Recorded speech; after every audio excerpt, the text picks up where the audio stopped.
Good evening everyone, welcome back to my YouTube channel nurse world. आज का हमारा topic है गेस्टेशनल डायबिटीज मेलिटस।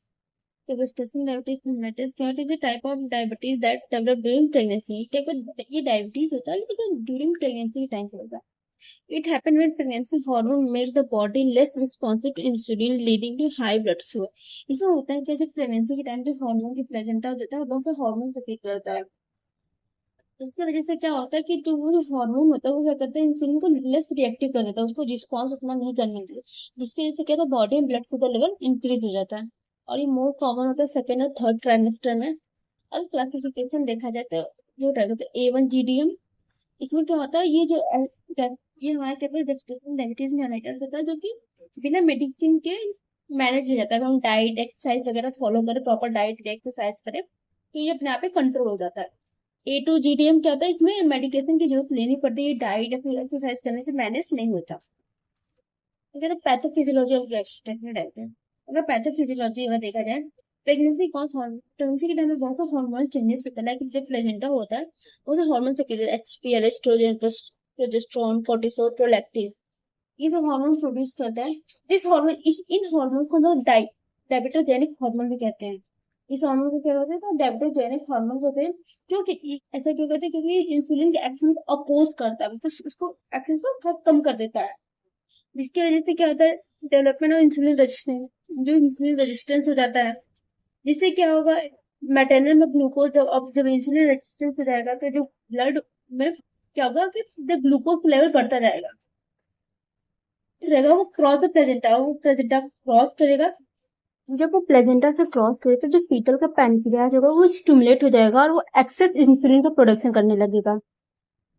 फीटस के अंदर इंसुलिन का लेवल जब बढ़ जाएगा तो हमें पता है जो फीटस का जो इंसुलिन होता है वो एक्ट करता है जब ग्रोथ हार्मोन, जिसकी वजह से क्या होता है, जो फीटस का साइज होता है वो इंक्रीज हो जाएगा, माइक्रोसोमिया हो जाएगा और न्यूनेटल कॉम्प्लिकेशन होगा। लाइक फीटस हाइपोक्सिया हो सकता है, क्योंकि उसकी बॉडी जब इंक्रीज करेगी, साइज ग्रो करेगा तो ये ऑक्सीजन की डिमांड ज्यादा होगी, इसलिए न्यूनेटल हाइपोक्सिया भी हो सकता है।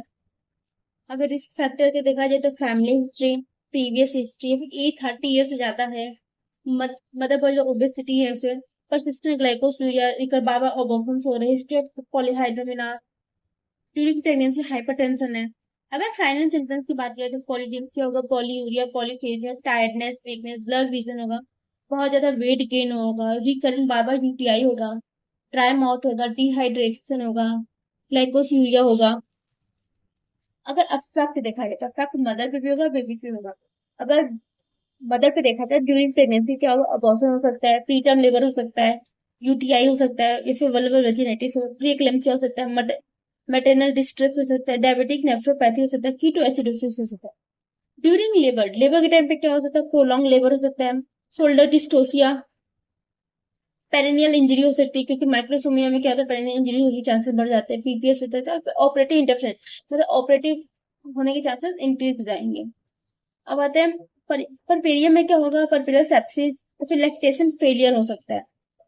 अब आते हैं ये बात बेबी में क्या होगा, फीटल माइक्रोसोमिया वही साइज बड़ी मिलेगी, कंजेनाइटल माल फॉर्मेशन हो सकता है, न्यूनेटल हाइपोग्लाइसीमिया हो सकता है, रेस्पिरेटरी डिस्ट्रेस हो सकता है, हाइपरबिलिरुबिनिया हो सकता है, पॉलीसाइथीमिया, हाइपोकैल्सीमिया हो सकता है, कार्डियोमायोपैथी हो सकता है।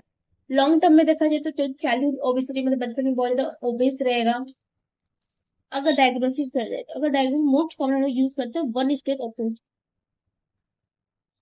मोस्ट कॉमनली यूज करते हैं उसे कहते हैं वन स्टेप अप्रोच।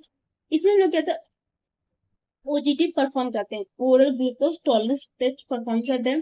जो प्रेग्नेंट वुमेन रहती है उसको 75 ग्राम ग्लूकोज देते हैं, मिक्स करते हैं 150 से 200 ml ऑफ वाटर में। ब्लड इसके ब्लड शुगर को चेक करते हैं आफ्टर 2 घंटे पे, ठीक है। इसमें नॉर्मली क्या होता है, ओजीटी परफॉर्म किया जाता है। जो प्रेग्नेंट वुमेन होती है उसको 75 ग्राम ग्लूकोज देते हैं, डिजोल्व करके 120 या फिर 200 ml वाटर में, फिर इसमें हम लोग 2 घंटे का ग्लूकोज लेवल चेक करते हैं, ब्लड शुगर लेवल चेक करते हैं। और ये कब करते हैं, कब करते हैं, या तो फर्स्ट एएनसी विजिट पे जब वो आ रही तब करेंगे, या फिर 24 to 20 वीक ऑफ प्रेगनेंसी में करेंगे। इसमें कहते हैं ओवरनाइट फास्टिंग रिक्वायर्ड होती है। कट ऑफ वैल्यू अगर देखा जाए अकॉर्डिंग WHO क्या है, अगर फास्टिंग अगर उसका वैल्यू 92 से 125 नॉर्मल है, 100 एक और अगर देखा जाए तो more than equal to 180 degree 2 hours पर 153 mg पर डे। अगर जीडीएम वैल्यू इक्वल और मोर देन, अगर जीडीएम की वैल्यू अगर देखा जाए, अगर इसके इक्वल है या फिर इससे ज्यादा है, तो इसका मतलब है इससे गैस्ट्रेशनल डायबिटीज मिलाइटस है। अब इसके अलावा डीएफसी गाइडलाइन है, डीएफसी कहते फिर नेशनल गाइडलाइंस कहते हैं, ministry of health and family welfare, government of India ने 2018 दिया था। ये all pregnant women should be, में ये था कि जितने भी प्रेग्नेंट वुमेन है सबको स्क्रीन करना है। Test can be done even if the women has, test हम लोग इसे तभी कर सकते हैं अगर वुमेन खाना खा के आई ईटन है, तो भी हम लोग कर सकते हैं। Given 75 gram of glucose, 75 gram of glucose देना। चेक ब्लड शुगर आफ्टर 2 घंटे बाद, वही है कि ब्लड शुगर चेक करना है। अगर वैल्यूज मोर देन 120 अगर आ रही है, तो इसका मतलब है डिक्रीज ग्लूकोज टॉलरेंस, मतलब ग्लूकोज टॉलरेंस डिक्रीज है। अगर मोर देन 145, अगर मोर देन 140 mg पर डीएल है तो गेस्टेशनल डायबिटीज है। अगर 200 ज्यादा है तो डायबिटीज मेलाइटस है। इसका वैल्यूज अगर देखा जाए 120 से अगर ज्यादा है, फिर इक्वल है तो डिक्रीज ग्लूकोज टॉलरेंस। अगर 140 से ज्यादा है या फिर उसके इक्वल है तो गेस्टेशनल डायबिटीज, और 200 से ज्यादा इक्वल है तो डायबिटीज मेलाइटस। इसके बाद आता है 2 स्टेप अप्रोच। इसमें आता है सबसे पहले था ग्लूकोज चैलेंजिंग टेस्ट करते हैं। इसमें तो 50 ग्राम ग्लूकोज देते हैं, ब्लड शुगर चेक करते हैं आफ्टर 1 घंटे बाद। इफ रिजल्ट इज हाई, अगर रिजल्ट हाई रहेगा मतलब मोर देन 130 फिर 140 mg पर डीएल से ज्यादा है, तो हम लोग क्या करेंगे, सेकंड स्टेप पे जाएंगे जो कि हमारा ओजीटी टेस्ट है। तो हमें पता है फर्स्टली 1 अप्रोच था, इसके बाद आता है 2 स्टेप अप्रोच। इसमें 2 चीजें करते हैं। सबसे पहले हम लोग ग्लूकोज चैलेंजिंग टेस्ट करते हैं, इसमें क्या आता है 50 ग्राम। 2 स्टेप अप्रोच, इसमें लोग ग्लूकोज चैलेंज टेस्ट करते हैं जिसमें 50 ग्राम ग्लूकोज देते हैं। अब ब्लड शुगर को 1 घंटे बाद चेक करते हैं।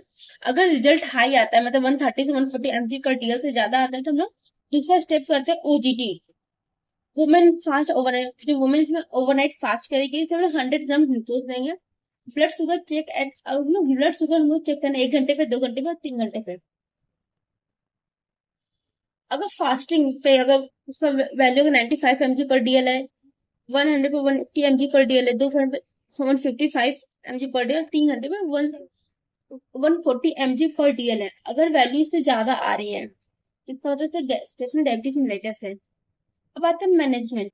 तो हमारा फर्स्ट ट्रीटमेंट क्या होता है, मैनेजमेंट फर्स्ट एंड ट्रीटमेंट होता है सबसे पहले मेडिकल न्यूट्रिशन थेरेपी। ठीक, इसमें क्या आता है हम लोग उसको कंट्रोल, कार्बोहाइड्रेट को कंट्रोल करने के लिए कहेंगे, बैलेंस डाइट करने के, और वेट को कंट्रोल करने के लिए कहेंगे। एक्सरसाइज करना है, मिनिमम 30 मिनट्स करने हैं, ब्लड शुगर को मॉनिटर करते रहना, ये हमारा फर्स्ट ट्रीटमेंट आता है।